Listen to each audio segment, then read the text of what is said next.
आज मैं आपको प्रैक्टिस पेपर 4 करवाने जा रही हूँ। आपका साइंस का प्रैक्टिस पेपर 4 है ये। इसमें सब इंस्ट्रक्शन दी गई है, पहले आप इनको ध्यान से पढ़ेंगे और इसके बाद आपका फिजिक्स का पार्ट आता है पहले। तो इसमें देखिए आपका फर्स्ट क्वेश्चन है आपका, चुंबकीय क्षेत्र एक ऐसी राशि है जिसमें क्या होते हैं, परिमाण और दिशा दोनों होते हैं। तो चुंबकीय क्षेत्र एक ऐसी राशि है जिसमें परिमाण और दिशा दोनों होते हैं, यानी कि मैग्नीट्यूड और डायरेक्शन। नेक्स्ट आपका दक्षिण हस्त अंगुष्ठ नियम का उपयोग किसकी दिशा निर्धारित करने के लिए किया जाता है। तो किसकी दिशा निर्धारित करते हैं, चुंबकीय क्षेत्र की। ये आपको ध्यान रखना है, दक्षिण हस्त अंगुष्ठ नियम का उपयोग हम किसकी दिशा निर्धारित करने के लिए करते हैं, चुंबकीय क्षेत्र की। नेक्स्ट आपका एक चुंबक के अंदर चुंबकीय क्षेत्र रेखाएं कहाँ से कहाँ तक जाती है, दक्षिण से उत्तर की ओर। ये याद रखना है, चुंबक के बाहर जो होती है चुंबकीय क्षेत्र रेखाओं की दिशा हमेशा उत्तर से दक्षिण होती है और अंदर जो होती है दक्षिण से उत्तर। ये ध्यान रखना बिल्कुल बेटा। नेक्स्ट है 1 वोल्ट को परिभाषित कीजिए। अब 1 वोल्ट क्या होता है, यदि किसी विद्युत धारावाही चालक के 2 बिंदुओं के बीच एक कूलाम आवेश को एक बिंदु से दूसरे बिंदु तक ले जाने में 1 जूल कार्य किया जाता है तो उन 2 बिंदुओं के बीच विभवांतर 1 वोल्ट होता है। किसी विद्युत धारावाही चालक के 2 बिंदुओं के बीच एक कूलाम आवेश को एक बिंदु से दूसरे बिंदु तक ले जाने में 1 जूल कार्य किया जाता है। मान लो कोई आपने चालक तार ले लिया, उसके 2 बिंदुओं के बीच एक कूलाम आवेश को हमें एक बिंदु से दूसरे बिंदु ले जाना है, तो उसमें कितना कार्य होता है, 1 जूल। तो 2 बिंदुओं के बीच विभवांतर कितना होगा, 1 वोल्ट। मान लो ये चालक तार है, इसके ये 2 बिंदु है और हमने यहाँ पर क्या करा है, एक कूलाम आवेश लिया है, उसको एक बिंदु से दूसरे बिंदु तक ले जाएंगे और फिर इसमें 1 जूल कार्य हुआ है। तो इन 2 बिंदुओं के बीच विभवांतर जो है वो कितना होगा, 1 वोल्ट, यानी कि 1 वोल्ट। नेक्स्ट है आपका, यही प्रश्न में 2 कथन है, अभिकथन और कारण। आपको प्रश्न के नीचे दिए गए उपयुक्त विकल्प का चयन करते हुए उत्तर देना है। अभिकथन है आपका, बल्ब के तंतु बनाने के लिए उच्च गलनांक के एक प्रबल धातु का उपयोग किया जाता है। ये बात बिल्कुल सही है बेटा, उच्च प्रबल धातु होनी चाहिए, उच्च गलनांक होना चाहिए। अगर ऐसा नहीं होगा तो जैसे आपके घरों में वोल्टेज ज़्यादा आएगी तो वो तार क्या हो जाएगी, जल्दी से टूट जाएगी और बल्ब खराब हो जाएगा। नेक्स्ट है आपका, बल्ब के तंतु को प्रकाश उत्पन्न करने के लिए जितना संभव हो उतना उत्पन्न ऊष्मा को रोके रखना चाहिए। तो ये बात भी सही है, इसलिए ए और आर दोनों सत्य है और आर ए की सही व्याख्या है। किसी लेंस की क्षमता को परिभाषित कीजिए, इसका मात्रक भी लिखिए। लेंस की क्षमता क्या होती है बेटा, किसी लेंस द्वारा प्रकाश किरणों को अभिसरण या अपसरण करने की मात्रा को उसकी क्षमता के रूप में व्यक्त किया जाता है। इसका आसान ऐसे भी लिख सकते हो आप, लेंस की शक्ति को इसकी फोकल लंबाई के व्युत्क्रम के रूप में परिभाषित किया जाता है। लेंस की क्षमता का मात्रक एसआई मात्रक डायोप्टर है। डायोप्टर को हम डी से डिनोट करते हैं, कैपिटल डी से डिनोट करते हैं। नेक्स्ट आपका, सामान्य दृष्टि के मानव नेत्र के दूर बिंदु और निकट बिंदु को परिभाषित करें। दूर बिंदु क्या होता है, वह है दूरतम बिंदु जिस तक कोई नेत्र वस्तु को सुस्पष्ट देख सकता है, यानी कि अच्छी तरह से देख सकता है, नेत्र का दूर बिंदु कहलाता है। निकट बिंदु वह न्यूनतम दूरी जिस पर रखी गई वस्तु बिना किसी तनाव के अत्यधिक स्पष्ट देखी जा सकती है, इसे नेत्र का निकट बिंदु कहते हैं। किसी अंतरिक्ष यात्री को आकाश नीले की अपेक्षा काला क्यों प्रतीत होता है, क्योंकि अंतरिक्ष में वायुमंडल नहीं होता है और वायुमंडल नहीं होने का कारण अंतरिक्ष में प्रकाश का परिकर्णन नहीं होता है। कोई भी रंग जो हमें दिखाई देता है कहीं भी बेटा, वो प्रकाश के परिकर्णन के कारण होता है। तो जब भी रंग की बात आएगी, सूर्य लाल क्यों दिखाई देता है, मंगल ग्रह के लाल क्यों दिखाई देता है, पृथ्वी नीली क्यों दिखाई देती है, तो सबका कारण प्रकाश का परिकर्णन है। इस कारण से अंतरिक्ष यात्री को आकाश काला दिखाई देता है। नेक्स्ट आपका, यदि वस्तु को सी और एफ के बीच रखा जाता है तो अवतल गोलाकार दर्पण द्वारा बनाए गए प्रतिबिंब का एक किरण आरेख खींचिए। ये आपका बेटा यहाँ पे किरण आरेख खींचा गया है। नेक्स्ट आपका, प्रकाश के अपवर्तन के नियम लिखिए। ये आप सबको पता ही होगा बेटा, मैंने यहाँ पे लिख दिया है प्रकाश के अपवर्तन के नियम, वेरी वेरी इंपॉर्टेंट है। नेक्स्ट आपका, एक दीर्घ दृष्टि दोष युक्त नेत्र का निकट बिंदु 1 मीटर है। इस दोष को संशोधित करने के लिए आवश्यक लेंस की क्षमता क्या होगी, यह मान लीजिए सामान्य नेत्र का निकट बिंदु 25 सेंटीमीटर है।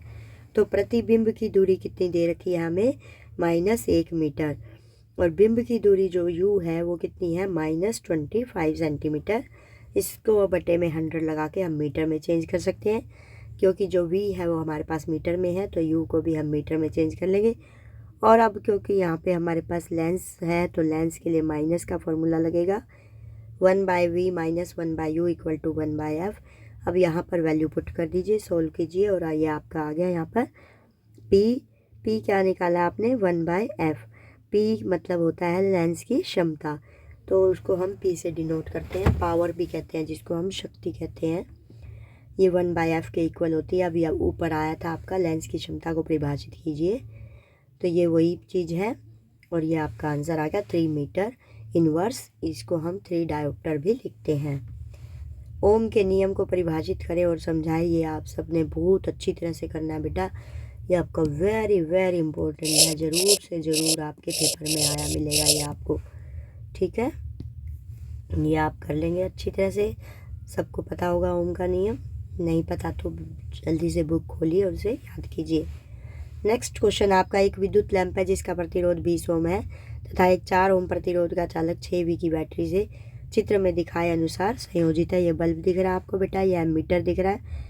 एमीटर को ए से डिनोट करते हैं, इसी तरह वोल्ट मीटर हो तो उसे वी से डिनोट करते हैं। लेकिन ये आप देख रहे हो यहाँ पे ये सीरीज़ में लगाया गया है, और ये है आपकी बैटरी है, 6 वोल्ट की बैटरी है, यानी कि 3 सेल इसमें जोड़े गए हैं, और 1 सेल की वोल्ट जो है वो 2V है।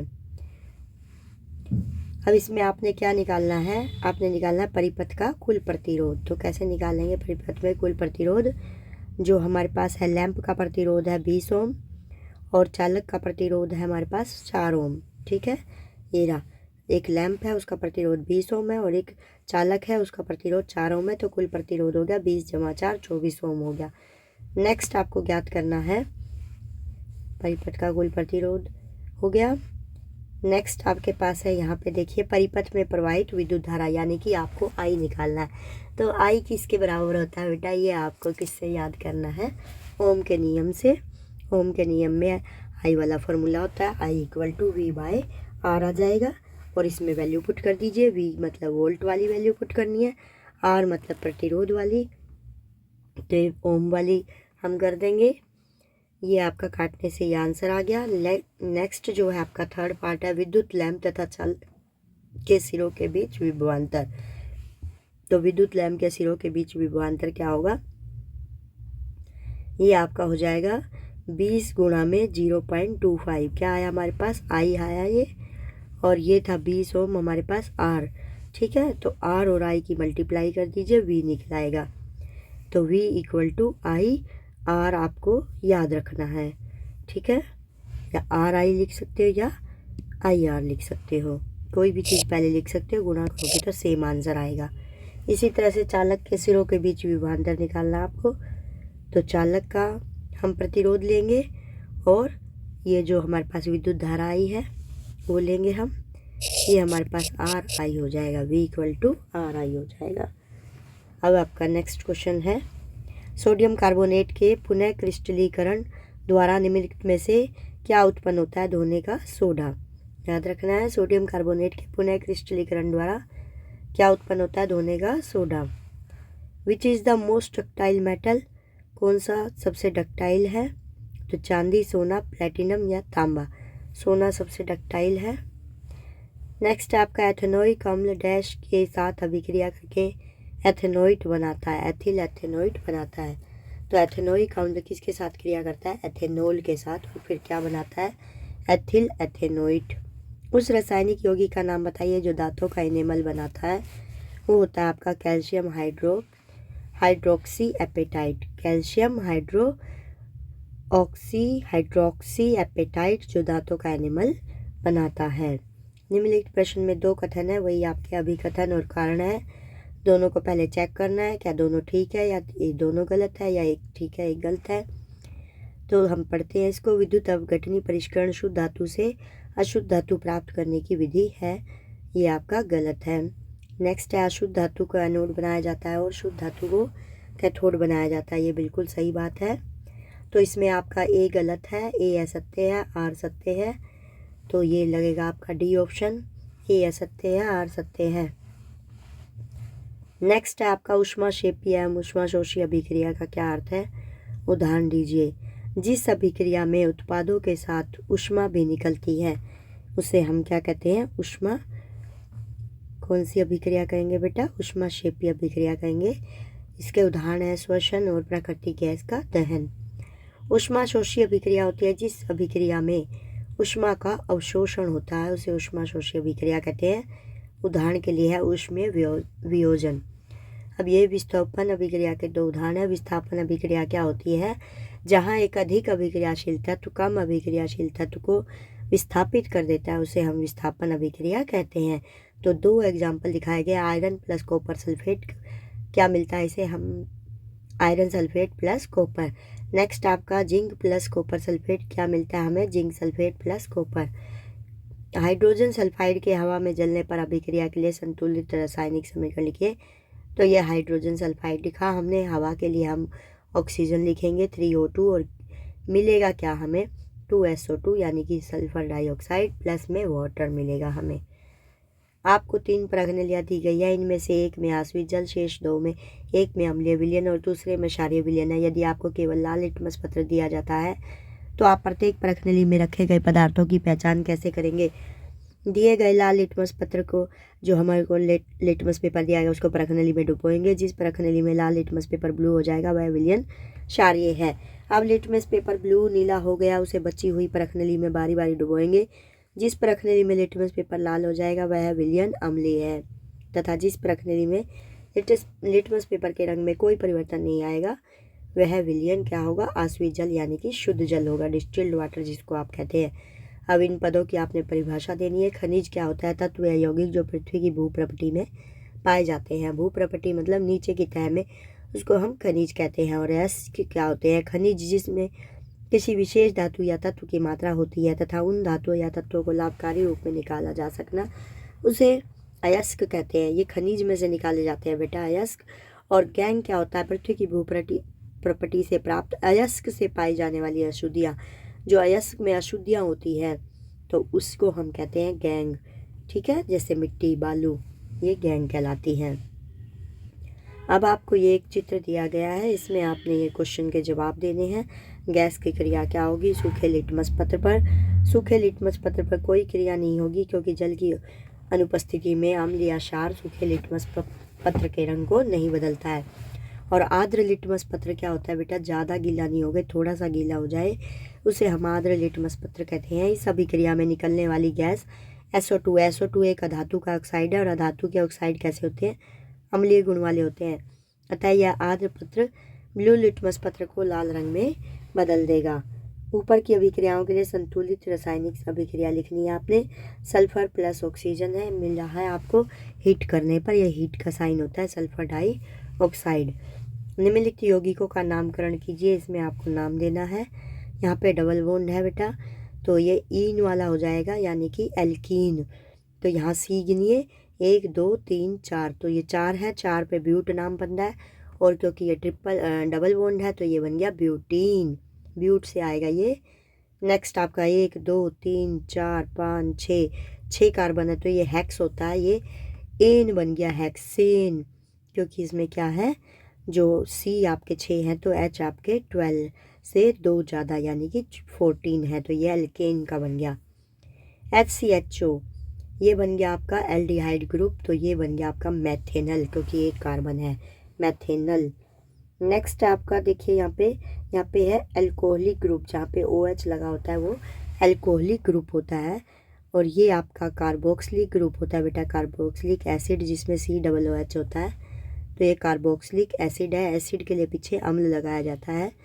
ये बन गया आपका मिथ इथ प्रोप, 3 कार्बन है तो प्रोपेनोइक अम्ल बन गया ये। और ये बन गया आपका प्रोपेनोल। क्या बन गया आपका? प्रोपेनोल। क्यों बना? क्योंकि ये एल्कोहलिक ग्रुप है, पीछे ओल आता है, एल्डिहाइड में पीछे एल आता है और आपके यहाँ पे COOH कार्बोक्सिलिक एसिड में पीछे अम्ल आता है, कार्बोक्सिलिक अम्ल भी। तो इसको हम कहेंगे प्रोपेनोइक। कैसे? हमने कार्बन गिनने हैं, जितने कार्बन हो गए उसका नाम देना है हमने। अभिक्रिया में उत्पादों का नाम लिखिए। तो एथेनॉल का दहन जब हम करते हैं तो क्या क्या प्राप्त होता है? कार्बन डाइऑक्साइड और जल। एथेनॉल का ऑक्सीकरण करते हैं तो एथेनोइक अम्ल मिलता है। प्रोपेन का हाइड्रोजनीकरण करते हैं तो प्रोपेन मिलता है। एथेनॉल के साथ सोडियम की अभिक्रिया होती है तो सोडियम एथोक्साइड या हाइड्रोजन मिलता है। एथेनॉल के साथ गर्म अथवा सांद्र सल्फ्यूरिक अम्ल की अभिक्रिया करते हैं तो एथीन और जल मिलता है। वंशागति के नियम किसने दिए थे? मेंडल ने दिए थे बेटा। क्या दो अलग अलग लक्षणों की स्वतंत्र वंशानुगति के लिए F2 अनुपात को दर्शाता है? तो आपने ये याद करा होगा मेंडल के प्रयोगों में, ये आपका F2 अनुपात को दर्शाता है N 9:3:3:1। नेक्स्ट आपका वसा का पूर्ण पाचन किसमें हो जाता है? वसा अम्ल और ग्लिसरॉल का उत्पादन करता है। जब वसा का पूर्ण पाचन होता है तो क्या क्या बन जाता है? वसा अम्ल और ग्लिसरॉल। पादप हार्मोन क्या है? विविध रसायन जो पादप में वृद्धि, विकास तथा पर्यावरण के प्रति अनुक्रिया के समन्वय में सहायता करते हैं। जो पादप में वृद्धि करते हैं, विकास करते हैं और पर्यावरण के प्रति अनुक्रिया के समन्वय में सहायता करते हैं, उसे हम पादप हार्मोन कहते हैं। यही आपका कथन, अभिकथन और कारण वाला है। लैंगिक जनन से अलैंगिक प्रजनन की तुलना में अधिक विविधताएं उत्पन्न होती है। ये बात बिल्कुल सही है। लैंगिक जनन में बेटा जो नया बच्चा होगा उसमें ज़्यादा विविधता नहीं होगी, लेकिन लैंगिक जनन में जो होते हैं अनेक विविधताएं होती है, क्योंकि उसमें दो लोगों के जीन्स मिलते हैं। नेक्स्ट आपका दो भिन्न जीवों की युग्मक कोशिकाएं लैंगिक जनन में युग्मन द्वारा एक नए जीव का निर्माण करती है। बात बिल्कुल सही है बेटा। तो आपका आएगा ए व आर दोनों सत्य, आर ए की सही व्याख्या है। नेक्स्ट है मनुष्यों में वृषण द्वारा किए जाने वाले क्या कार्य हैं? टेस्टोस्टेरोन हार्मोन का उत्पादन करता है, शुक्राणु उत्पादन करता है। नेक्स्ट आपका कचरा निपटान की समस्या कम करने में क्या योगदान कर सकते हैं? किन्हीं दो तरीकों का वर्णन कीजिए। अजैव निम्नीकरणीय पदार्थों का कम से कम उपयोग कर सकते हैं हम, और अजैव निम्नीकरणीय पदार्थों जैसे प्लास्टिक का पुनर्चक्रण कर सकते हैं। इस तरह से हम कचरा निपटान की समस्या को कम कर सकते हैं। क्या किसी पोषी स्तर के सभी सदस्यों को हटाने का प्रभाव भिन्न भिन्न पोषी स्तरों के लिए अलग अलग होगा? हाँ, एक पोषी स्तर के जीवों को हटाने का प्रभाव निम्न स्तरों पर अलग अलग होगा। किसी पोषी स्तर के जीवों को परितंत्र को प्रभावित किए बिना हटाना संभव नहीं है। किसी भी पोषक स्तर के अगर हम जीव हटाना चाहते हैं तो उनको परितंत्र को प्रभावित किए बिना हटाना संभव नहीं है। ये बेटा आपके अब आगे है तंत्रिका कोशिका न्यूरॉन की नामांकित संरचना बनाइए। ये मैंने यहाँ पे पिक्चर लगा दी है। फिर है आपके यौवनारंभ के समय लड़कियों में कौन से परिवर्तन दिखाई देते हैं? दिख रहा है बेटा आपको? ये आपका न्यूरॉन वाला चित्र बना दिया है, और यहाँ यौवनारंभ के समय लड़कियों में ये आपको यहाँ पे इसका आंसर बड़ा करके दिखाया गया है। इसके बाद है आपका वृक्काणु की रचना। इसकी पिक्चर भी मैंने नीचे लगा दी है। या आप ये कर सकते हैं पादप में जल और खनिज लवण का वहन कैसे होता है। तो यहाँ पे आपको वृक्काणु की रचना बनानी है और बेटा उसके बारे में भी लिखना है। ठीक है, ये ध्यान रखना, इसमें लिखना भी है इसके बारे में। अब ये पादप वाला जल और खनिज लवण का यहाँ पे मैंने इसको लगा दिया है, ये आप ध्यान से देख सकते हो। ये पूरा आंसर है आपका। बीच में बस एक ये हमारे पास ये वृक्काणु आ गया इसकी पिक्चर। ठीक है, ओके, बाय बाय बेटा, best of luck for your exam. Next video में फिर से मिलेगी आपकी सुदेश मैम। बाय बेटा।